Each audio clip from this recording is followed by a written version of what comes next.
Assalamualaikum warahmatullahi wabarakatuh.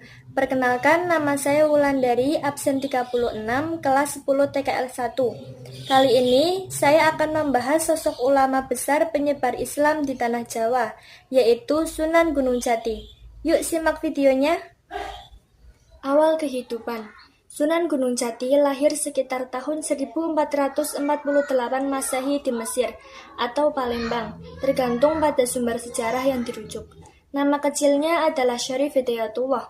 Ia merupakan keturunan mulia ayahnya bernama Syarif Abdullah dari keturunan Arab, dan ibunya adalah Nyai Rara Santang, putri dari Prabu Siliwangi, Raja Pajajaran. Sebagai keturunan bangsawan sekaligus darah Arab, Sunan Gunung Jati tumbuh dalam lingkungan yang sangat religius. Sejak kecil, ia sudah belajar Al-Quran, hadis, fikih, dan ilmu agama lainnya. Ia juga pernah menimba ilmu ke tanah Arab, memperdalam syariat Islam dan bahasa Arab. Perjalanan dakwah.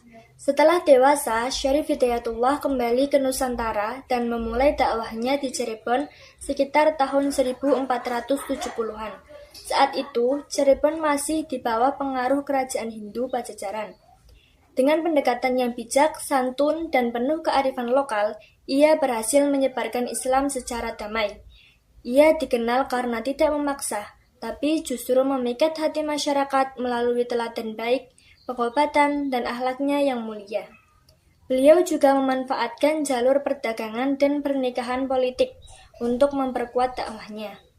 Salah satu peran pentingnya adalah mendirikan Kesultanan Cirebon yang menjadi pusat penyebaran Islam di Jawa Barat. Pemimpin dan wali. Sebagai raja, Sunan Gunung Jati dikenal adil dan merakyat. Ia tak hanya memimpin secara politik, tetapi juga menjadi tokoh agama dan guru spiritual. Beliau juga termasuk dalam jajaran Wali Songo, 9 wali penyebar Islam di Pulau Jawa, dan satu-satunya wali dari wilayah Jawa Barat. Akhir hayat.